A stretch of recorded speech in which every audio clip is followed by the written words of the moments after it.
Abonnez-vous sur votre chaîne OSR Monde et activez la cloche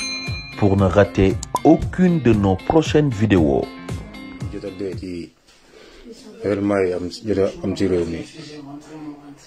waaye di leen ziare aussi di leen jaale aussi ki nga xamante ne moom mooy juge Demba Samba Sall juge Samba Sall bi yoroon dossier Ousmane Sonko te ñu ciy dégg jamono yi ñu ciy dégg ay wax yoo xamante ne nii ay wax yu ñaaw la yoo xamante ne ñu ngi koy yëkkati ñenn ci gaay yi nga xamante ne ñoom lañ ko xamee ñoom ñoo ko tàmm def en tout cas yëkkati ay wax yu ñaaw a ñaaw yu salte sax ñu ko teg ci deru ay nit deru ñi nga xamante ne ñoom ñoo tuddee seen bopp ay patriote ñoom ñooy en tout cas incarné patriotisme di ànd ak Ousmane Sonko. bon ñun nag dañ si bëgg a ñëw indi suñu xalaat indi suñu gis-gis en tant que doomu Sénégal déjà parce que affaire yi ñu ngi bëgg a commencer soof quoi ñii ñu ngi ñuy bëgg a commencer moom ñii ñu ngi ñuy bëgg a napp quoi en fait te mënuñoo napp xam nga dama foog ni ñii dañoo tojal pour man affaire bi tojal la quoi ñii pour man dañoo tojal parce que am na yow wax yoo xamante ne nii. je pense que ku ànd ak sa xel doo ko wax quoi rawatina nag nga nekk magum jëmm balaa ñuy ñëw foofu sax balaa ñuy yegsi si affaire conneries yi nga xamante ne gars yi ñu ngi koy def ci réew mi boobu ba léegi ñii toog di leen seetaan parce que aussi dafa doy ñun ragalu ñu leen moomu leen ñu aussi moomu leen réew mi parce que yéen a ngi bëgg ëppal déjà ëppal ngeen sax quoi déjà parce que xam nga bu leen demee ba jiñ ñu ay terroristes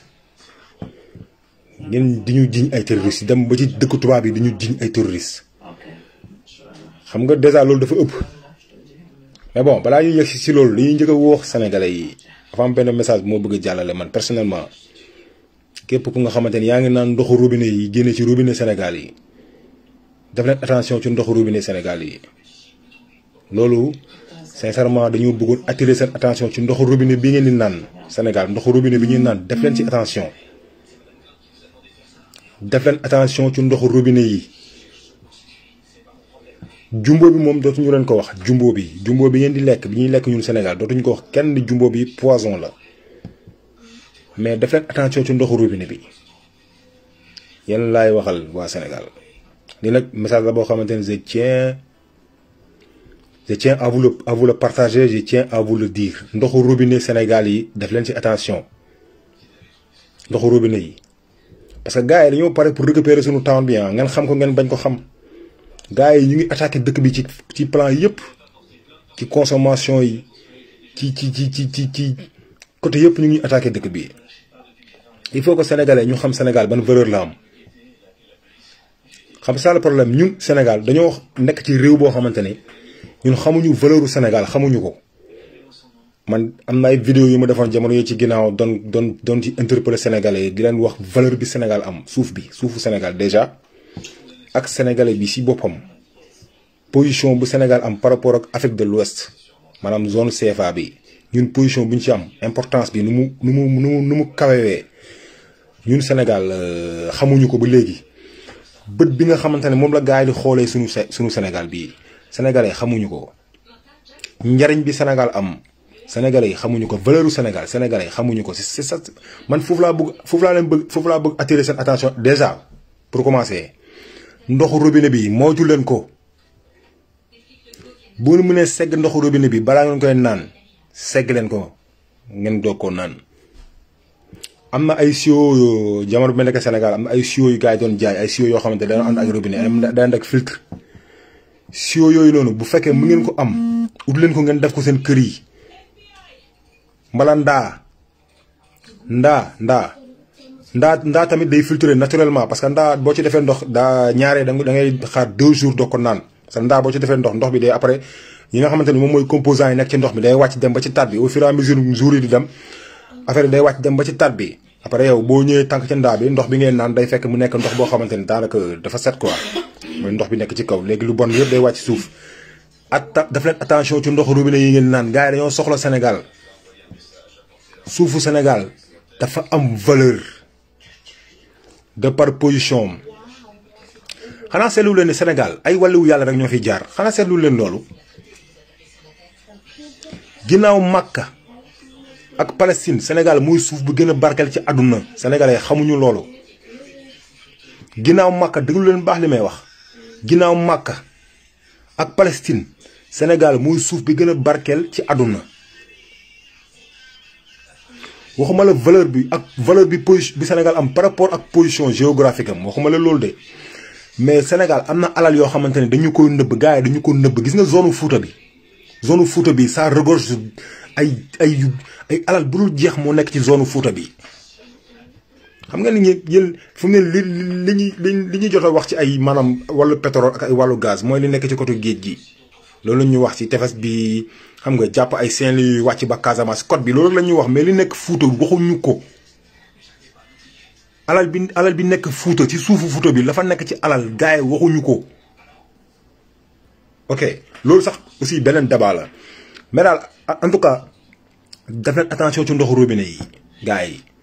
yi fépp lu ñuy jaar ñu ngi jéem a jaar fépp pour accéder pour maanaam yegg ci li nga xamante ne moom lañ bëgg mooy maanaam naj sénégalais yi maîtriser sénégalais yi ba continuer parce que Sénégal dafa nekk si côté bu position bu am solo ok léegi maa ngi dégg gars boobu ñuy wax Djibril War la tudd parce que man aussi gis naa ay commentaires ci yoo xamante ne ay faux compte ñoo koy def parce que ñun ñëpp xam nañ ne gars yi dañoo fay seen i mercenaires dañoo engagé ay jeunes comme ñun ñu nekk ci internet bi du 24 heures sur 24 créer ay faux compte di wax si turu Pastef di wax si turu sénégalais yi. yaa ngi dégg di créer ay faux débat di détourner opinion bi di créer xam nga ay jaxasoo ci biir si suñu biir loolu ñun xam nañ ko. mais bu ñu demee ba nga xamante ne nii un certain Djibril War koo xamante ni député la génn taxaw di wax ay wax yi ñaaw di ko teg ci kaw Ousmane Sonko par rapport ak dee bi nga xamante ne moom la Djibril la moom la maître moom la juge bi dee. d'ailleurs ma ci profité aussi di ko jàllale waa Sénégal parce que sénégalais la ñun suñu combat amuñ ci xaj ak seen ñu combattre ñu ay sénégalais comme ñun suñu combat mi ngi dem ci. jaay doole bi nga xamante ne moo nekk ci réew mi suñu combat bi ngi dem ci néocolonialisme bi nga xamante ni suñuy gouvernant ñoo koy alimenter ñoo koy nourrir ñun suñu combat ci loolu la porté mais du ay sénégalais lambda bi ñun la ñuy xeex ñun ay frères lañ suñu biir ñun sénégalais ñun on est des frères que mu nekk juge que nga nekk loo mën a doon policier gendarme y a pas d'animosité entre nous y a pas d'ennemi entre nous ñun du ñu ay ennemi suñu biir. kon du coup man damay jaale sénégalais yi ki nga xamante ne moom mooy juge bi nga xamante ni sunu frère la sunu cousin la sunu oncle la sunu père la. da nga koy jaale Sénégal yëpp di ko jaale en même temps comploteurs yi nga xamante ni dañoo attaqué wuñ juge bi jàpp ko otage parce que juge bi il était tenu en otage il faut que sénégalais ñu xam loolu.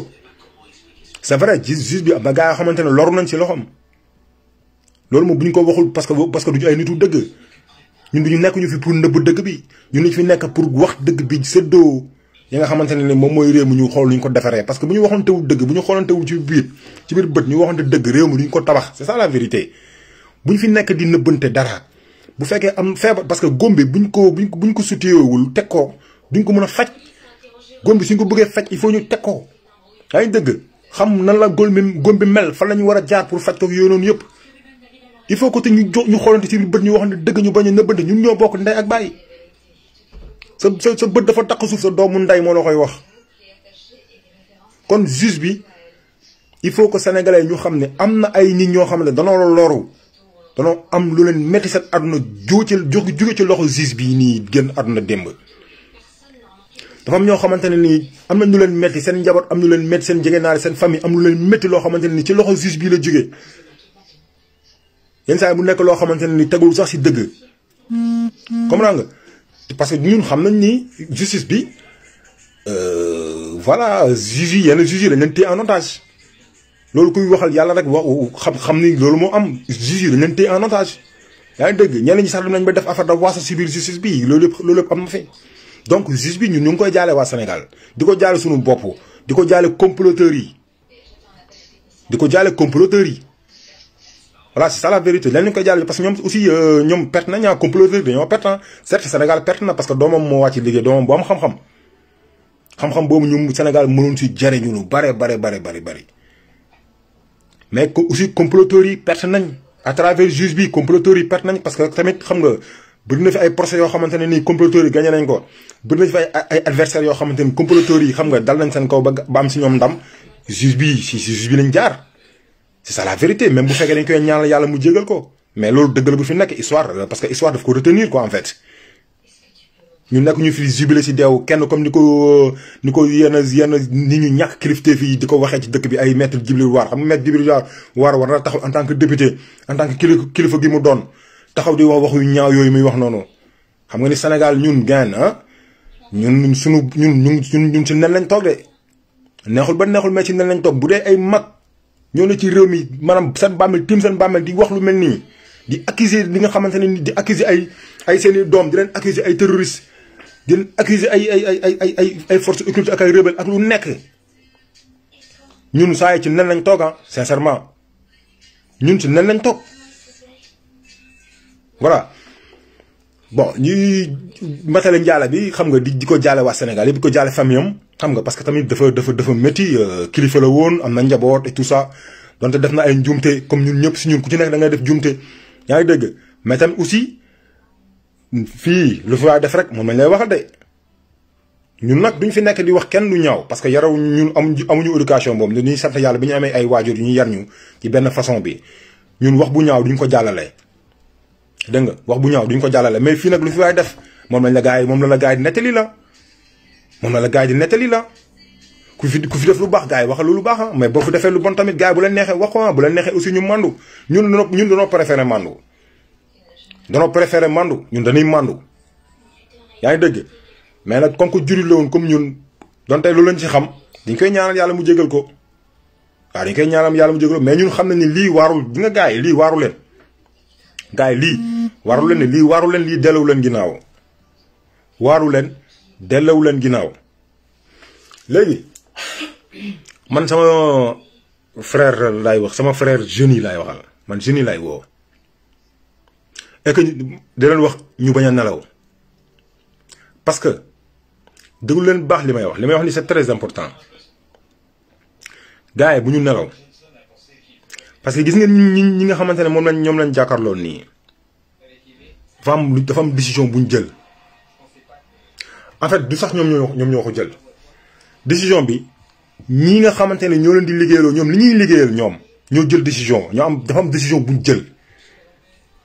te commencé nañ di ko dox gis ngeen li xewoon Rwanda xew Libye xew Centrafrique xew Mali bu jege bii nekk exemple bu concret loolu lañ bëgg indi Sénégal bukki bi matt Rwanda matt Mali matt Centrafrique bukki boobu noonu moo taxaw ci buntu Sénégal instant yi di xaar yoon bu mu dugg di xaar buntu bu ubbeeku mu dugg ñoo matt Sénégal lii ma leen di wax lu leer la luñ togg ba pare la di ko waaj a nag yàq di ko waaj a yàq parce que gars yi ñoom buñ demee ba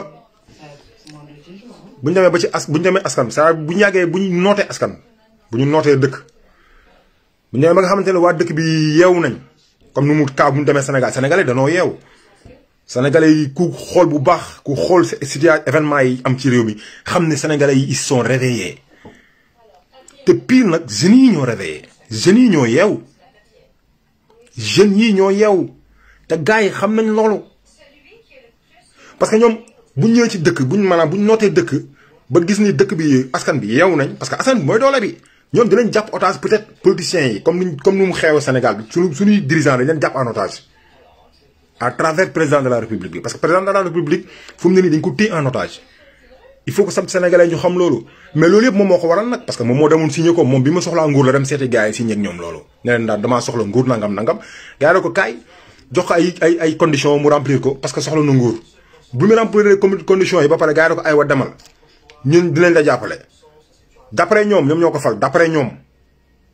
ñoo ko fal ñun nag ñun li ñu gëm mooy suñu borom mooy falaate ginnaaw suñu borom ñun askanu Sénégal ñooy tànn mais ñoom dañ ko gëm loolu ñoom ñoo ko fal léegi nag moom bi muy soxlaa nguur bi mu demee président de la république bi mu demee signé ak ñoom li muy signé ak ñoom yaa ngi dégg gars yi ne ko dama dinañ la jàppale gars yi jox ko xaalis jox ko lépp gunge ko ba mu nekk président léegi moom loolu mu signé woon ci contrat boobu noonu bi muy soxla nguur gi contrat yooyu la am obligation remplir ko instant bi nii.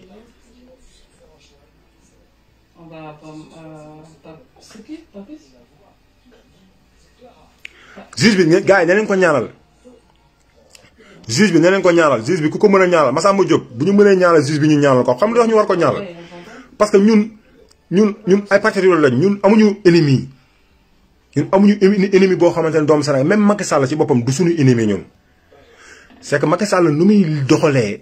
la ñu d'accordul ak moom te duñ si d'accord ak moom mais Macky Sall moom ci boppam nekkul suñu ennemi parce que doomu réew mi la doomu Sénégal la suñu doom la suñu deret la. du suñu ennemi ñun amuñu ennemi combat bi ñuy mën a nii amuñ si ennemi ñun benn ennemi la ñu am moom mooy système bi nga xamante ne moom moo nekk di naan suñu deret boobu ba léegi jàpp suñuy maam daf leen ay jaam système bii daf na suñuy maam ay jaam système bii daf suñuy baay ay jaam suñu baay liggéey nañ ba sonnoo 15 yoruñu ko benn kër lañ tabax yor njaboot bu dul jeex macha allah système boobu noonu tënk ñu ñun ñii suñu génération système bii nii tënk nañu système bii nag ñun nanguwuñu nag mu tënk suñuy doom. ñun ñoo bëgg suñuy doom bu ñëwee firi. juge bi nañ ko ñaanal juge bi suñu ennemi dafay jum parce que aussi il faut ñu nangu ni doomu aadama kese la juge bi nit la day jum matul. te parce que ñun si ñun ñëpp muy fii ku mu mënti doon si ñun ku fi yàlla topp jàpp la yàlla ku mu topp jàpp la parce que kenn si ñun matul dégg nga bref loolu benn parenthèse Mansour Diop pour wax la ne juge bi buñ ko toppee buñ ko maanaam nañ ko jégal lépp voilà parce que heure jégal ko moo jot quoi mënu nañ ko may jégal moment bu muy dund mënu nañu jàmmal ak moom affronté ko ci décision yu muy jël ak yooyu noonu yëpp mënu nañ ko affronté ci moment bu muy dund mais comme que nekkatu fi garaawul quoi niñ jël lépp rek delloo ko yàlla rek après ñun ñu continuer suñu combat ak ñi fi des parce que c'est buñ na focaliser wu ci moom aussi tamit mun nañ perte suñu voilà suñu kii quoi nañ ko bàyyi moom ñaanal ko yàlla mu jégal ko ñu jàmmaloo ak ñi fi des fi mu ne loolu moo fi des bref léegi moom bi mu demee soxla nguur dafa dem signé gars yi ay affaire gars yi signé loo ko ay pacte mu d'accord signé pacte yooyu noonu léegi comme moom nekk na président léegi moom day remplir param ci contrat bi parce que gars yi ñoom remplir nañ seen part d'après li ñu jàpp ñoom ñoo ko fal remplir nañ seen part fal nañ ko léegi moom nag day remplir param ci contrat bi léegi nag loolu noonu mu ñoom léegi nag la contrat boobu mu war a remplir moom président de la république loolu moo tax mu nekk otage instant yi nii moo tax gars yi jàpp ko otage léegi moom li mu signé woon ak gars yi mën nañ sax yokk yeneen te daf koy remplir bu ko remplirul gars yi seen bopp dañuy dal ci kawam exemple la nu mu tudd Laurent Gbagbo exemple la ci li nga xamante ne nii situation bi Macky Sall di dund instant yi président de la Macky Sall di dund instant yi Laurent Gbagbo exemple la ci parce que Laurent Gbagbo c'était le même cas moom bi mu soxlaa nguur gi dafa demoon seeti gars yi moom aussi même chose bi mu demee gars yi signé ko ay conditions mu d'accord ci conditions yooyu bi mu ñëwee ba nekk président mu bëgg dellu ginnaaw wëlbatiku changer politique am gars yi fàdd ko Laurent Gbagbo loolu moo ko dal c'est la même chose moom loolu président Macky Sall di moytu moo tax man leen président Macky Sall moom ci boppam du suñu ennemi parce que moom ci boppam otage actuellement ak ñu koy jàppale ñëpp ay otage lañu léegi ñun comme que ñun ñooy ndeyu mbili bi ñun ñooy doole bi ñun ñooy jël décision ñun ñooy bëgg suñu réew mu mel nii mu mel noonu bëgguñu mu mel nii du mel noonu léegi ñun nag ñun ñooy porter combat bi ñun ñooy porter combat bi naka lañ koy porter lépp loo xamante ni bëgguñu ko ñu taxaw ci lépp loo xamante ni bëgguñu ko suñu réew ñu taxaw si amul ragal parce que ñun li ñuy def nii il faut ñu am maanaam il faut ñu def ko suñu bopp que ni jaamu yàlla la gis nga li ñuy def nii jaamu yàlla la patriotisme bu ñuy incarné ñun dafa bokk ci jaamu yàlla la Ousmane Sonko li mu leen wax noonu dëgg la Ousmane Sonko li wax ni politique jaamu yàlla la dëgg la ñun combat bi ñuy mën nii ñun dañuy jaamu yàlla en même temps dañ ci am tawféex en même temps mais dañ ci jaamuwaale suñu borom en même temps parce que ñu ngi fight pour suñu askan nekk ci tawféex ñu ngi fight pour suñu askan am dund ci naataange ñun combat boobu la ñuy mënee loolu jaamu yàlla la dinañ ci am fay suñu borom dinañ ci am naataange maanaam nekk si jaamu ñun dèjà alal bi nga xamante ni suñu borom moo ñu ko jox ñun pour ñu war ci dund ñun ñu jariñoo ko dinañ ci am loolu mais dinañ ci gagné aussi suñuy doom ñu ñëw suba xam nga mën a dund au moins si dëkk bu am justice wala dëkk bu am liggéey ñun combat bi la ñuy mëne mu tax nag kenn waruñ see delloo ginnaaw ñun waruñu delloo ginnaaw ci combat bi ñuy mën a nii man gisuma raison yi nga xamante ne ñun war a tax ñun ñu delloo ginnaaw ci combat bi ñuy mën a nii bu leen neexee ñu jiñ ñu terroriste bu leen neexee ñu jiñ ñu rebelle bu leen neexee ñu jiñ lu leen neex nañu tappal étiquette bu leen neex parce que ñoom ki nga xamante ne nii moom la ñuy liggéeyal maanaam ki nga xamante ne moom lañu fi nekkal ñoom kooku moom loolu mooy doxalinam moom bu la bëggee rey da lay isolé naka la lay isolé da lay collé benn étiquette bu la collé étiquette boobu noonu gars yi daw la parce que tey jii nii imagine tey man ñu jiñoon ma terroriste mais gars yi dañ may daw moom lañ naan qui veut noyer son chien l'accusera.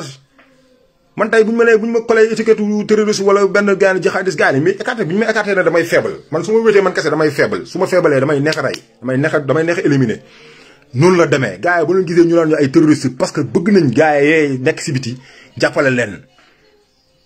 parce que xam nañ ne askan bi moo jóg xam nañ ne jeunesse bi ñoo jóg askan bi doon dëgg doole bi moom mooy population bi ñoom ñoo jóg pour maanaam récupérer li nga xamante ne moom lañu moom loolu moo nekk di xew instant ci dëkk bi damay ñëwaat si li may wax naan am na bukki bu nekk ci buntu réew mi gars yi bu ñu ñëwee ci réew bu ñu amul lu ñu bëgg ci réew mi wala boog bu ñu amatul yoon c'est-à-dire bu peuple bi jógee yee yaa ngi dégg bu ñu amul yoon bu ñu mën a corrompre politique yi pour mën a maanaam ngacc dëkk boobu noonu dañ fay créer le chaos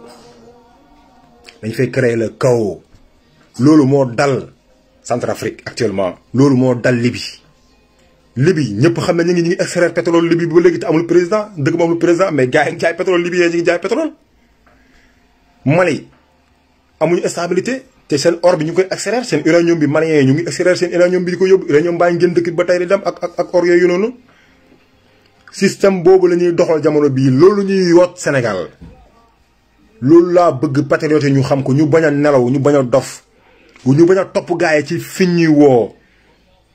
violence bi nga xamante ne si la ñuy woo ñoom buñ leen ci fekk si parce que loolu lañ bëgg ñu créer fi violence ñu fekk si leen ci violence boobu dëkk bi dugg ci kaw soit militaires yi jël nguur gi soit ñu am fi ay gouvernement parallèle ñoom ñu kon ne di keese sunu mënuñ il faut ngeen xam ne Sénégal c'est un pays ultra riche patriote yi laay wax dama bëgg ngeen xam ne Sénégal c'est un pays ultra riche waxuma la super riche de waxuma la riche waxuma la super riche mais ultra riche am nañu richesse yëpp ci bi gën a raar nag moom am ñun moom mooy richesse mooy ressource humaine ñun Sénégal am nañ ko ressource humaine par rapport ak Afrique de l'Ouest par rapport ak zone CFA bi ñun ñoo ci gën a baax ressources humaines ñoo ci ëpp ressources humaines ñoo ci gën a baax ressources humaines macha allah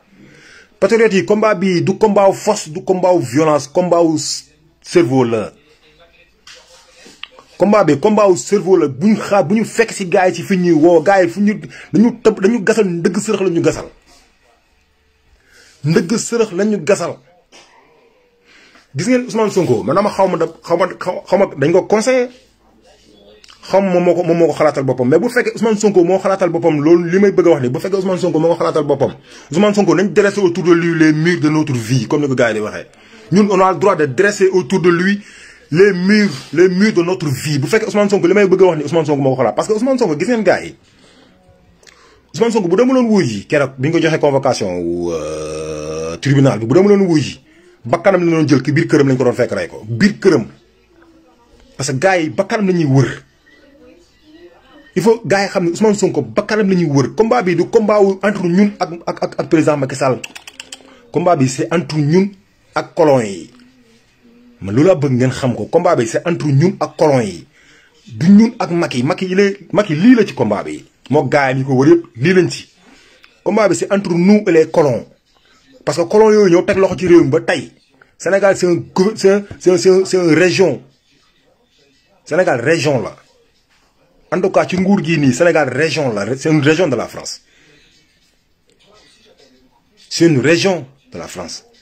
Combat bi ñu mëna ni du entre ñun ak Macky. Macky lu ndaw ci loolu la bëgg ngeen xam ko. Gaay xex bi dafa wara nek diplomatie. Gaay fu ñuy wo bu ñu leen fa fekk ci. Dëkk bi ñun ñoko wara protéger ñëk. Ñun li ñu wara suñu première mission moy protéger le Sénégal. Protéger suñu alal ñun suñu luñu momel. Suñu momel loolu moy première mission bi ñu wara moy suñu mission ñun les patriotes. Protéger sécuriser dëkk bi. Naka lañ koy sécuriser moy ñu baña fekk ci gaay fi ñuy wo. Ay affaire de violence. Parce que ils sont capables, hein, les gars. Ils sont capables, les gars, ils créent ces affaires. Après, ils sont là. Takal ñuko gis nañ ko lolu du commencé wu tay. Lolu réussir nañ ko un peu partout ci dëkk yi ñi nekk. Réussir nañ ko un peu partout dañuy dem def sen dafa après ñeu jiñ ko patriote nan patriote la. Créer fait attentat, ils sont capables gars yi. Kon nañ def attention nañ vigilant. Te xamné bukki bi mat Rwanda, mat Mali, mu ngi taxaw ci buntu Sénégal di xaar yoon bu mu duggé pour mat Sénégal. Te loolu nag ñun ñoo war a nekk les premiers remparts pour loolu bañ a am ñun ñoo war a nekk les premiers remparts parce que affaire bi ñun la ko jaral affaire bi ñun ñu la ko jaral ñun amuñu salaire amuñu nguur bokkuñu amuñu poste amuñu dara mais ñu ngi faaj kon affaire bi ñun la ko jaral gars yi bu ñu nelaw. Gars bu ñu nelaw fu mu ne gars yi jeexal nañ comme ni nga koy waxee gars yi amatuñu bal c'est fini ñoom xam nañ ni c'est fini jeexal nañ tàkk xam nañ ko. Biobo nañ jël opposition bi yëpp indi leen foofu jox leen ay poste Biobo nañ woo ñëpp nañu récupérer opposition bi yëpp loolu taxawul ñun ñooy le vrai ñun ñoo lay vrai opposant bu leen neexee lañ jël Malick Gakou nañu woo yeneen gars yi si des yëpp benn par benn te man gëm naa ne benn par benn gars yooyu yëpp dañuy wuy ji ay Bougane Gueye Dany yi nekk fii di wax yëpp takk rajo yi ñoo ñëpp dañuy wuy ji benn par benn loolu dama ko gëm man musuma gëm politique man ku ma xam man ñi ma xam affaire man politiciens yi dama leen dama yàgg dal seen kaw en fait mais man su ma demee ba intéressé wu ci politique c'est parce que dama xam ni voilà dafa am ay affaire yu mu découvrir dama tas ak benn gars bi ñuy wax Ousmane Sonko. Yaa ngi dégg may gis ci moom voilà quoi may gis ci moom ma am ci moom yaakaar ma am Ousmane Sonko ma dama am ci moom yaakaar te loolu musuma dal ci politicien Abdoulaye Wade jaar na fi Abdoulaye Wade patriotisme à 200% la doon incarné même Abdoulaye Wade li mu Ousmane Sonko def Abdoulaye Wade defuma ko man defuma ko Ousmane Sonko ma dama am ci moom yaakaar parce que dama gëm ni waa ji nii dama gëm ni moo nar a génne Sénégal ci pax bi ñu ko dugal man dama ko gëm loolu. Parce que il faut ngeen xam ne Ousmane Sonko dafa joxe bakkanam dafa joxe bakkanam waa ji dafa joxe bakkanam te moom fu mu ne moom loolu wax na ko nee na moom bu dee wàccoo na ak boromam wàccoo na ak Sénégal moom loolu wax na ko dafa joxe bakkanam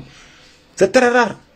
gars yi ngeen fi gis ñuy wax yëpp takk rajo ji wax ju neex dañoo signé ci suuf ñoom ñëpp a jaar ci suuf signé Ousmane Sonko ne leen carrément man du ma faramason te si ñoom amul kenn ku fi sañ a taxaw di wax di man du ma faramason nag ku ko ci wax bu subaa ngeen dégg am lu ko dal man maa leen ko wax à part Ousmane Sonko.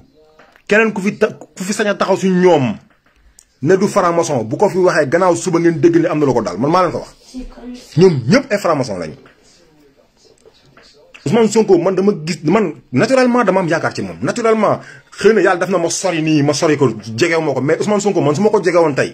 wallaahi azim dinaa ko jege dinaa bokk si ñi koy protéger dinaa bokk ci ay bouclier su ma ko jegewoon dinaa bokk ci ay bouclier mais yàlla dafa def ma sori ko parce que man lu ma gëm man dama ci ngoy man noonu laa mel wax lu nit ñi wax ba dee lu ne man lu leen na ko gars yi wax mais man du ma gëmee benn mbir man dama ciy dem ba jeex ma nii laa mel man ku ma xamee ma loolu man su ma gëmee benn affaire aw ma ci xaar ma yàlla aw ma ci xarit aw ma ci grand frère aw ma ci famille man loolu laa gëm ci loolu laay dem voilà yàlla moo def loolu ci man moom moo xam ne tax mu def loolu ci man Ousmane Sonko bu ma ko jegewoon tey jii nii barki Seydina Mohamed gars yi nañ ma gis si entourage man maa leen ko wax dinaa dem ba gàllem mu neexoon mu naqari ko dinaa défendre sama cause bi nga xamante ne ni moom yaakaar bi nga am ci moom dinaa ko défendre Ousmane Sonko mën naa génne Sénégal ci kam gi mu nekk am na xam-xam am na fit te góor yàlla la ñaari soxna la yor ñaari jabar la yor te ay jabaram la ñuy muur li muy gaan bi nitu dëgg la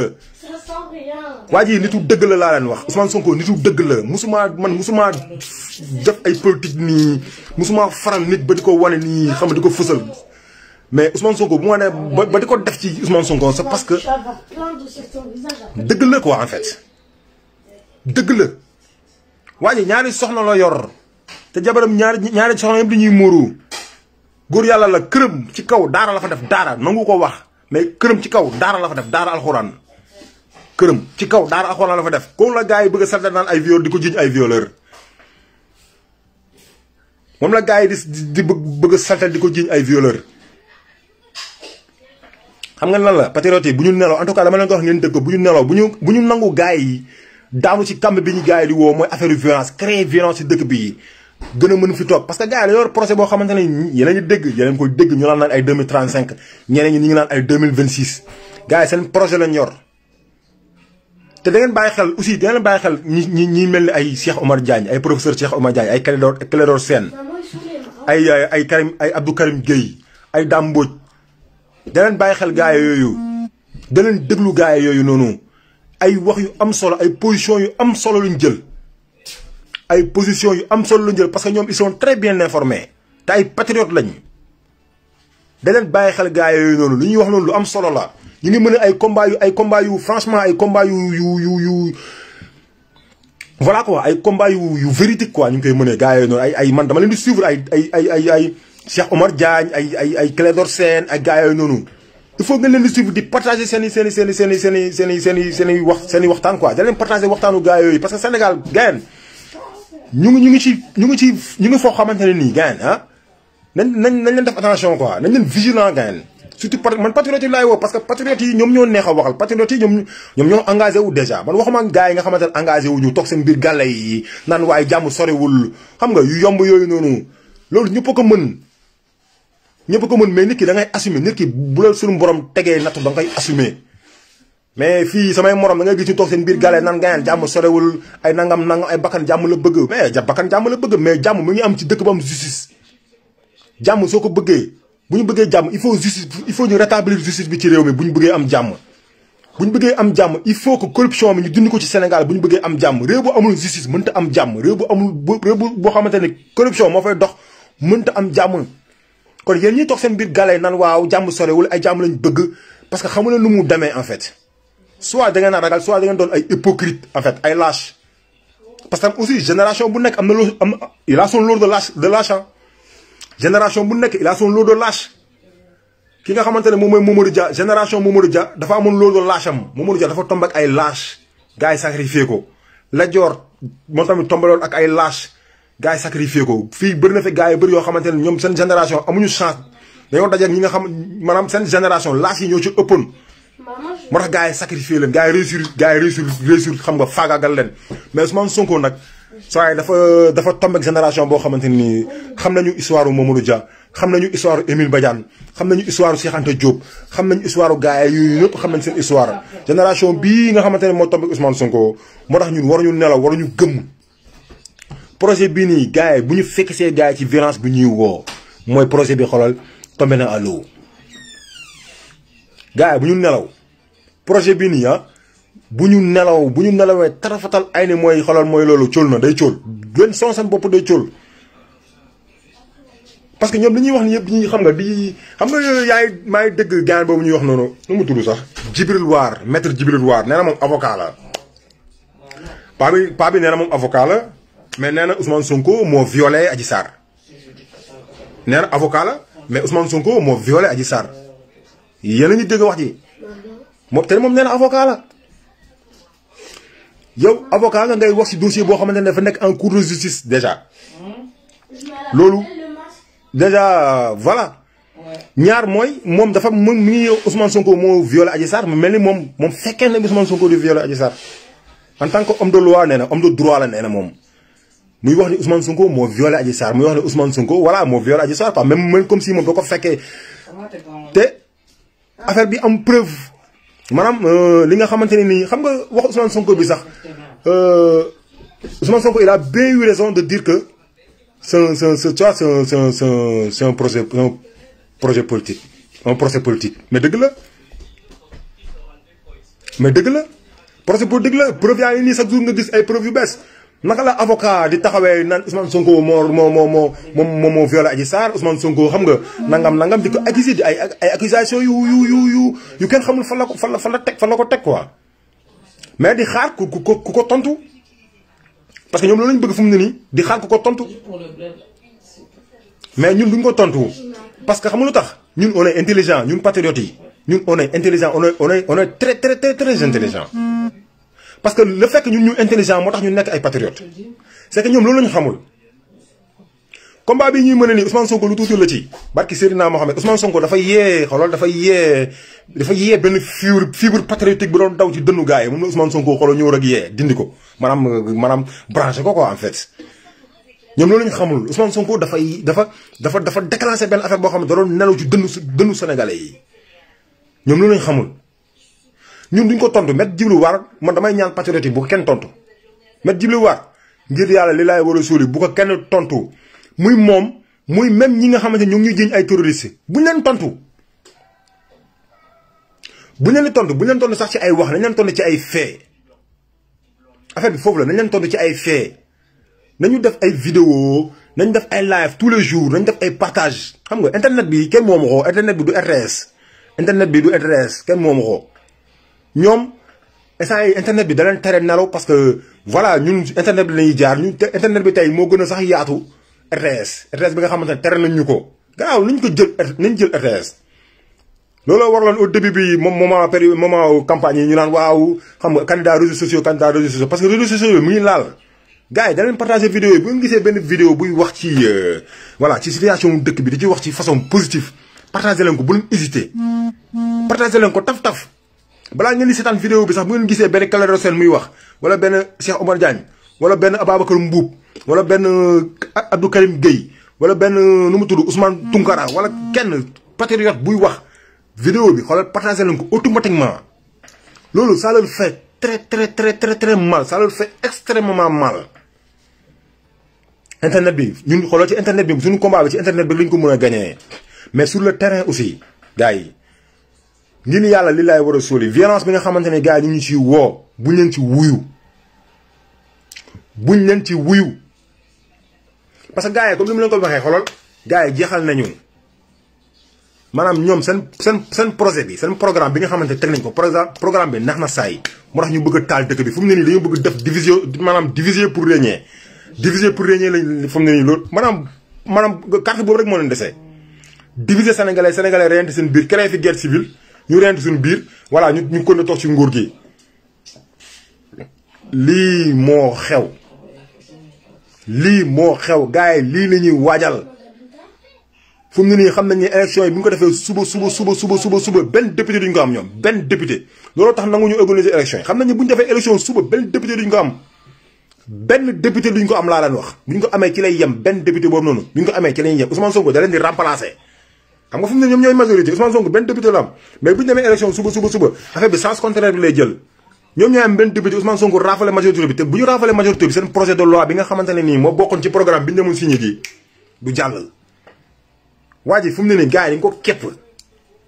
man dama xaa sax yërëm barki Seydina Mohamed xoolal man président de la République ma kaa yërëm parce que xam naa ni instant yi bu tëddee du nelaw funki bi muy funki nii barki Seydina Mohamed du xel bu dal yaramam muy funki bi muy funki nii te ba ngeen ko solo sax mi ngi wàññeeku temps yi mu ngi peer ndànk-ndànk waa ji mu ngi peer ndànk-ndànk xool leen bu baax a baax président de la République mi ngi peer depuis bi événement yi tàmbalee ba tey parce que xam na ni fu mu ne nii c'est fini pour moom xam na ko xam na ni jeex na xam na ni c'est fini bu dee élection législative la bu demee doo am député élection maire bu demee day perte lépp bee woon nag ku nekk sa gox Sénégal ku nekk sa gox bëgg faa nekk maire commencer sa campagne postulé wu te xam ne fii ku fi patriote yi jàppale maire da ngay gagné yéen laay waxal patriote bu nekk ci goxam na préparé wu na viser mairie bi patriote yi laay waxal ñi si maanaam ñi si bëgg a jël ay responsabilité patriote yëpp ci 10 régions Sénégal yëpp même ba si diaspora bi moom waxuma ko diaspora bi moom fii ñaar dërëm amuñu ko fii diaspora bi fii ñaar dërëm amuñu ko fii ñaar dërëm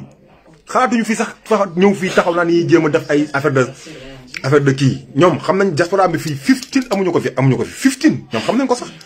léegi man patriote yi nga xamante ni ñoom ñoo parce que tamit guerre sax moo ñaala ñii waruñu leen bàyyil dara du mairie du poste député du lenn kon ñu leen bàyyil dara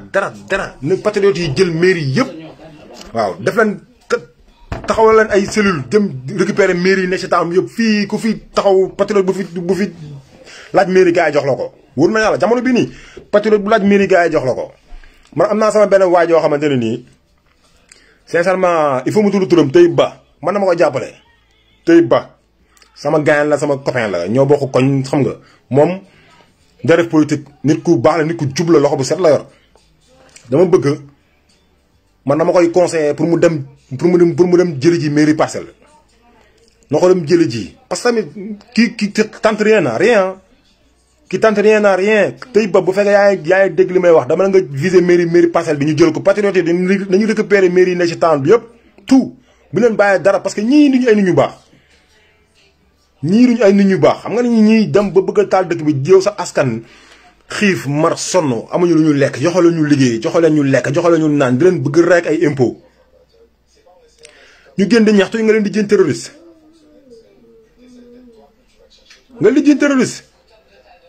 ana kañ la ministre des affaires étrangères daan dem di jën dëkkam askan terroriste kañ la am ci histoire adduna wa ana diplomatie mais man ma foog ne ministre yow boo ko nekkee affaire étrangère parce que diplomate nga affaire étrangère diplomate la man dama xam ministre affaires étrangères dem bu demee ci yeneen dëkk yi day défendre dëkkam même bu dëkkee amee problème sax da koy jéem a nëbb mais France fii Emmanuel Macron bu génnee France dem ci yeneen dëkk yi bëgg gars yi wax ay waxu gilet jaune day bañ sax tontu ci waxu gilet jaune da ci sax bañ a tontu même bu fekkee gars yi ñu koy gis ci télé bi gars yi gis ci gilet jaune yi ñu ngi laal dëkk bi ñu ngi koy laal bu baax a baax mais du ci nangu wax mais ñun suñu ministre des affaires étrangères amul lu muy def lu dul gën dem naan waaw sama waa dëkk ay terroristes yi lañ jeunes yi nag sama dëkk ay terroristes yi lañ mais c'est extrêmement grave man bi ma ko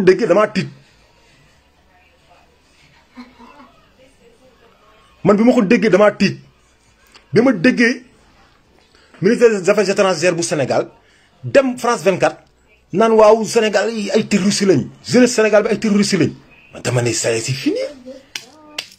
man dama ne jeex na c'est fini li Cheikh Anta Diop doon ragal Cheikh Anta Diop ndeysaan li mu doon ragal di ko jooy ba keroog muy génn àdduna mujj na am Sénégal li Mamadou Dia dem si yàlla jégal leen li Mamadou Dia doon rey boppam mu jaral ko mu def 12 ans prison ba génn ay bëtam gisatul mujj na am Sénégal te ndeysaan Mamadou Dia pourtant bi mu génnee sax wax na ko bi mu génnee nee na baal na Senghor tëj bi mu ko tëj kaso baal na ko mais li mu baal Senghor mooy bi mu génnee kaso gis Sénégal ni mu mel nee na loolu la mënul baal Senghor Mamadou Dia ndeysaan bi ma déggee ministre des affaires étrangères bi wax loolu damaa tiit fi ma toog ma ne ñun on est foutu yemul foofu ki nga xamante ne ni moom mooy ministre de la justice non ministre de l'intérieur avant moom ministre de l'intérieur yow ministre de l'intérieur xam nga Sénégal moo tax ma ne patriote yi sincèrement patriote yi man li ma leen wax ne ma leen ko wax du fond du cœur jóg leen bu ñu nelaw nañ leen jóg parce que l'heure est grave il faut ñu xam ni l'heure est grave ñu accepter que ni l'heure est grave ñu jóg jël sunu dëkk jël sunu avenir en main parce que ñun on a plus de dirigeants il faut ñu xam loolu le Sénégal Sénégal amatul dirigeant Sénégal amatul dirigeant les gars les mecs ils ont perdu le contrôle ils ont complètement perdu le contrôle gars yi xamatuñ fu ñuy taxaw xamatuñ li ñuy wax xamatuñ sax ñoom ñooy kan instant yi nii xamatuñ sax si ñoom ay ministre lañ wala parce que man dama poser question naka la ministre naka la ministre di amee di sañee taxaw di wax yenn benn genre wax bi yow ngay ministre de l'intérieur ñu jox la police jox la militaire jox la lépp même sapeur-pompier sax jox nañ la ko ne la yow sàmmal kaaraange réew mi ci biir réew mi soxlawul ngay génn si biti frontières yi c'est pas grave yow biir réew mi lañ la jox waxuma la sax biir réew mi mais capitale bi rek waxuma la sax capitale bi mais Dakar kese maanaam plateau quoi Dakar plateau parce que fa la manifestation yi doon commencé fa la commencé woon am en gros Dakar quoi yow ñu jox la Dakar jox la police jox la gendarmerie armée bi mi ngi à côté soo leen woo yu ñëw ñu leen nga gérer sécurité boobu noonu sécurité réew mi yow nga ne gis nga ay forces occultes détecté nga leen ciblé nga leen xamee nga leen ba pare nga bàyyi leen ñu dem. Ministre de l'Intérieur moo wax loolu. Vous imaginez ministre de l'Intérieur nee na moom gis na ay forces occultes gis na leen détecté na leen xamee na leen ba pare mu bàyyi leen mu bàyyi leen ñu dem mais looy xaar pour delloo ñu sunu lenge yow. ministre de l'Intérieur boobu lan lay xaar pour delloo ñu sunu lenge lan la président bi di xaar pour rappeler ko moom ministre de l'Intérieur bu yox loolu. yow ngay ministre de l'Intérieur garant de la sécurité des Sénégalais dans l'intérieur nga ne yow gis nga ay malfaiteurs identifié nga leen mais après nga bàyyi ñu dem. ok loolu ministre de l'Intérieur moo ko wax mais léegi ministre de la justice bi moom ñëw coiffé leen ñoom moom dafa leen coiffé moom dafa ñëw pour créer guerre civile. Et les gars l'heure est grave et les gars c'est sérieux ñoo ngi seetaan loo xamante ne nii bés bu ne bëm suñu kaw day fekk mu trop tard pour réagir. Actuellement il faut ñu jël suñu destin en main il faut ñu jël suñu responsabilité ñun les patriotes laay wax waxuma ak ñeneen ñi waxuma gaay toog seen gàlle yi naan waaw non mais yoonu jàmm soriwul nangam waxuma ak ñoom de ma ñooñu waxuma ak ñoom parce que masaxa bu ëpp lâcheté la masaxa bu ëpp c'est de la lâcheté nit nag waroo doon lâche surtout boo doonee koo xamante ni sa askan daf laa soxla nekk jeune sa askan soxla la parce que les peuples se libèrent tout seuls c'est les peuples qui se libèrent peuples yi ñooy libérer seen bopp amul benn peuple boo xamante ni libéré na fekk ay politiciens ñoo ko libéré amul dem leen ngeen xool histoire c'est les peuples ñoom ñooy libérer seen bopp ñoom ñooy jug libérer seen bopp am ñoo xamante ni ñoom ñoo jël les devant chaque fois dina am ñu jël les devant ñun nag suñu devant Ousmane Sonko moo fa nekk ñu nangul ko te tamit mu gën ñu gore Ousmane Sonko daf ñoo gën a gore parce que moom au moins nangu na dem jàpp nañ ko embuscade ko xam nga jaay ko doole takk ko ay xam nga lan ay menottes yóbbu gendarmerie xam nga ñëw assiéger këram pendant presque 2 semaines ñu assiéger këram sur un problème civil ñu assiéger kër Ousmane Sonko indi fa ay matériels yoo xamante ne nii sa ay matériels satellitaires lañ fa andi ba pare ñu gëm la ñu nii c'est un problème civil ma ne nañ leen jóg ñu jël suñu responsabilité ñun amatuñu ay dirigeants le ministre de la justice en même temps en réponse ak ñi nga xamante ne ñoo fi nekkoon naan waaw dëkk bi dafa am yoon nañ dem ci yoon xam nga di fàtt nit ñi naan ñu waaw nañ dem ci yoon dëkk bi daa am yoon nañ bàyyi justice dem liggéeyam yan la ministre de la justice bi tontu ministre de la justice lu mu wax Matam réponse la pour yéen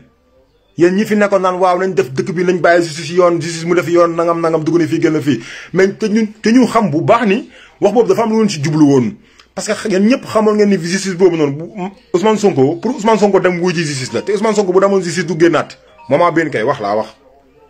moment bi ngeen di wax Sonko na dem wuy ji nañ bàyyi justice def liggéeyam parce que da ngeen bëggoon Sonko dem wuy ji te xam ni Sonko bu demoon wuy ji def ko ne Khalifa Sall mais Sonko barki Seydina Mohamed nandite la Sonko nandite la patriote la nandite la moo xam bu baax lu tax mu ne wujjiwul te mujj na am dëgg moo ngi nii am na dëgg yéen ñu doon wax justice te bi ngeen te ngeen dégg Macky Sall naan am na ñoo xamante ni yoon topp na leen ñu sàcc alal réew mi yoon topp leen jàpp leen ay enquête épinglé leen mais kenn du leen wax dara parce que seen dossier maa ko yor yéen ñëpp dégg ngeen Macky Sall wax loolu yéen ba pare ngeen taxaw naan dëkk bi nañ bàyyi justice def liggéeyam ah. c'est il faut ñu xam ne aussi ñun patriotes yi il faut ñu xam ne gars yi dañoo am ay genre éléments yoo xamante ne nii ay sensu lañ xam nga ni sensu ay sensu lañ dañoo nekk suñu biir soi-disant des patriotes des fois ñu nekk ay patriotes des fois ñu génnaat yi ñooñu voilà quoi ñoom dañuy infiltrer ay infiltration temporaire. ku ci mel ni Moustapha Diakhaté di ngeen gis Moustapha Diakhaté Moustapha Diakhaté ay Cheikh Yérim Seck ay gars yi mel noonu ñoom dañoo am seen élément yoo xamante ne ñu ngi ci biir même ci biir patriote sax da nga ci gis ay gars yoo xamante ne dafaa ñu jël ay position yu xaw a niroog loolu. xam nga di wax naan non c'est-à-dire non combat bi amul sentiment. combat bi amul sentiment doo dem ba ci biir ba ci biir champ de bataille bi nga naan sa adversaire daanu nga ñëw da nga jàppale xam nga lan wala da nga koy may ndox mu naan foo leen mos a gis loolu. il faut nag ñu bàyyi xel ci genre affaire yu mel noonu ma revenir ci ministre de la justice bi moom li mu def haute trahison la parce que dañu ko jox suñu justice mu nekk ministre de la justice war a sàmmal ñu suñu justice ministre de la justice boobu noonu moo dem Matam bëgg a créer guerre civile ci dëkk bi may ñëwaat ci bukki bi ma doon wax naan li xewoon Rwanda bukki bi matoon waa Rwanda mu ngi ci buntu réew mi taxaw ministre de la justice bi bukki bi porte boobu lay xaar ministre de la justice bi porte boobu la boon ubbi xam nga bu dee. Abonnez-vous sur votre chaîne OSR Monde et activez la cloche pour ne rater aucune de nos prochaines vidéos.